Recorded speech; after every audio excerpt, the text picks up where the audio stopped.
Hello दोस्तों, जय हिंद। मैं हूं जी श्याम लोधी और आप सभी का मेरे यूट्यूब चैनल फैक्ट जीएस में बहुत बहुत स्वागत और अभिनंदन है।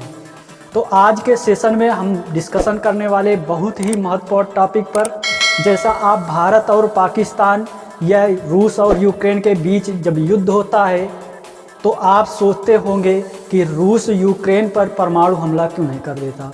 उसी तरह भारत और चीन के बीच या भारत और पाकिस्तान के बीच जब युद्ध होता है या किसी प्रकार का झगड़ा होता है तो आप ये सोचते होंगे कि भारत इस पर परमाणु हमला क्यों नहीं कर देता, जिससे ये बार बार का झंझट एक बार में ख़त्म हो जाए। तो जितना ये सरल होता है कहना, उससे कठिन होता है करना, क्योंकि ऐसा करने से पहले हमें इसके परिणाम के बारे में सोचना आवश्यक होता है। क्यों? जैसे मान लो जो रूस है पावरफुल देश है और उसके पास परमाणु बम भी हैं, लेकिन यूक्रेन है वो कमज़ोर देश है, वो दूसरों देश से सहायता करके अपनी लड़ाई लड़ रहा है। लेकिन अगर रूस ने उस पर हमला कर दिया तो यूक्रेन क्या होगा, पूर्णतः ख़त्म हो जाएगा। लेकिन परमाणु बम जब डालते हैं, डालने के बाद उससे रेडिएशन बहुत अधिक निकलता है, जिस रेडिएशन से यूक्रेन तो प्रभावित होगा, उसके साथ साथ उसके आसपास के देश भी प्रभावित होंगे। इससे वहाँ की वायु प्रभावित होती है, वहाँ का जल और वहाँ के लोगों में आनुवांशिक बदलाव हो जाते हैं। जैसे आपने एक नाम सुना होगा, जापान का हिरोशिमा।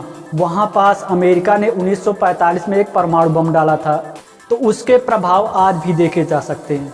प्रभाव क्या है, वहाँ के जो बच्चे होते हैं वो क्या होते हैं, विकलांग पैदा होते हैं। उसी तरह अगर रूस ने यूक्रेन पर हमला कर दिया, परमाणु बम डाल दिया, तो उससे क्या होगा, या तो पूरा यूक्रेन छोटा से देश है, पहले तो पूरा बर्बाद हो जाएगा और उसके रेडिएशन से उसके अगल बगल के देशों में प्रभाव पड़ेगा। वहाँ पास चर्म रोग जैसे कैंसर और इसके साथ विकलांग होना, ऐसे बीमारियाँ फैल जाएंगी। लेकिन इसके साथ साथ एक पहलू और भी है। रसिया से बचने के लिए या रसिया के प्रभाव को कम करने के लिए रूस के जितने पास के देश हैं, इन्होंने एक संगठन बनाया था, वो भी अमेरिका के सहयोग से, जिसका नाम था नाटो। तो नाटो का काम होता है कि जो रूस है उसके प्रभाव को रोकना है। नाटो के सहयोगी जो देश होते हैं, इनकी तत्परता होती है कि अगर कोई भी देश नाटो सदस्य देश पर हमला करता है तो उसका मतलब होगा वो सीधा नाटो पर हमला कर रहा है, मतलब जितने देश है उस पर हमला कर रहा है और इसके खिलाफ वो तुरंत एक्शन लेते हैं। तो इसलिए क्या रूस जो है यूक्रेन पर हमला नहीं कर रहा। अगर हम बात करें भारत और पाकिस्तान की, तो पाकिस्तान हमेशा बयान में कहता रहता कि मैं भारत के ऊपर या हम भारत के ऊपर परमाणु हमला कर देंगे, हमने ये जो बम रखे हैं दिखाने के लिए नहीं रखे हैं। तो ये कभी करता नहीं, केवल बयानबाजी करता है। क्यों? क्योंकि अगर वो हमारे ऊपर हमला करेगा, हो सकता है मान लो शायद कर ही दे, करने से क्या होगा, हमारे जो एरिया है उसका छोटा से भाग ही जाएगा। लेकिन अगर हमने हमला कर दिया तो उसका पूरा एरिया ख़त्म हो जाएगा, लेकिन उसके साथ साथ हमें भी खतरा होगा। क्यों? क्योंकि जैसे ही हमने पाकिस्तान पर हमला किया, परमाणु बम छोड़ा, जो हवाएं चल रही वो भारत की तरफ चल रही हों, तो जिससे उसका रेडिएशन भारत की तरफ आएगा। भारत की तरफ आने से रेडिएशन की वजह से यहाँ भी बहुत सी जनहानि हो सकती है और इसका परिणाम भविष्य में आगे चलकर भी देखने को मिल सकता है। तो इसलिए क्या होता है, ना भारत पाकिस्तान पर हमला करता है और ना पाकिस्तान भारत पर हमला कर सकता है। तो इसके पहले भी आप सुन चुके होंगे कि अमेरिका ने जापान के 2 जगहों पर परमाणु बम डाले थे। पहला स्थान था हिरोशिमा और दूसरा था नागासाकी।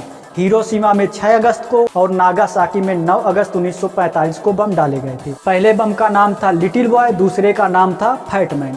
तो पहले बम में इन्होंने यूज किया था यूरेनियम का, दूसरे में किया था प्लूटोनियम का। आखिर अमेरिका ने जापान पर हमला क्यों किया था?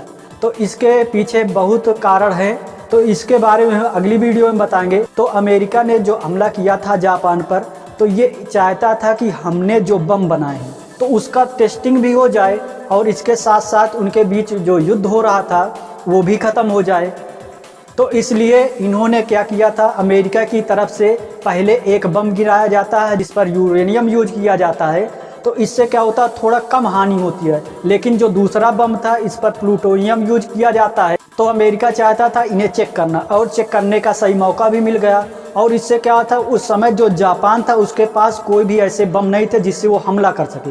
लेकिन इस समय ज़्यादातर ऐसे देश हैं जिनके पास परमाणु बम है। अगर आप उस पर हमला करेंगे तो वो आप पर हमला कर सकता है।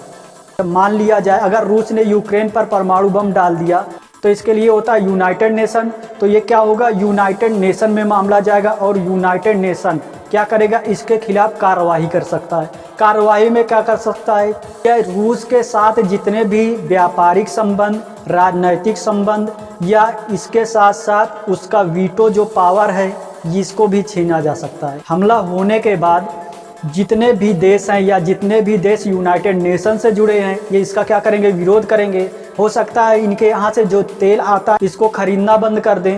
हो सकता है जो व्यापार हो रहा है इनके बीच या अन्य देशों के साथ इससे क्या कर दें, बंद कर दें। जिससे क्या होगा, रूस की जो स्थिति होगी वो कमज़ोर हो जाएगी, मतलब वो आर्थिक रूप से पिछड़ जाएगा और उनका देश काफ़ी पीछे चला जाएगा। इसीलिए क्या करता है, जो रूस है इस समय केवल मिसाइलों से और फाइटर प्लेनों से हमला कर रहा है, परमाणु बम नहीं डाल रहा है। क्योंकि अगर परमाणु बम डालेगा तो उसका प्रभाव दूसरे देश पर जाएगा, तो जाएगा फिर वो नाटो के पास, क्योंकि रूस के आसपास के जितने भी देश हैं नाटो में शामिल हैं। तो नाटो क्या करेगी, इसके खिलाफ कार्रवाई कर सकती है। इसके साथ साथ विदेशी इस पर स्ट्राइक भी लग सकता है। इसी तरह चीन से बचने के लिए इस समय एक संगठन की आवश्यकता है। जैसे चीन के पड़ोसी 14 देश हैं, इनकी सीमा पर क्या करता है, चीन बार बार आक्रमण करता रहता है या अतिक्रमण फैलाता रहता है। कभी दूसरे के सीमा में चले जाएगा, कभी रोड बनाने लगेगा। तो जैसे नाटो एक संगठन, उसी तरह भारत को भी अमेरिका के साथ या इसके चीन के पड़ोसी देशों के साथ मिलकर एक संगठन बनाना चाहिए, जिससे जो चीन विस्तारवादी नीति अपना रहा है इसको रोका जा सके। जैसे पहले रूस अपनाता था तो इसके खिलाफ बनाया गया था नाटो। तो उसी तरह भारत भी चाइना के खिलाफ ऐसे संगठन बना सकता है जिस पर पड़ोसी सहयोगी देश शामिल हो। तो आज के वीडियो में दी गई जानकारी आपको कैसी लगी कमेंट में ज़रूर बताइएगा।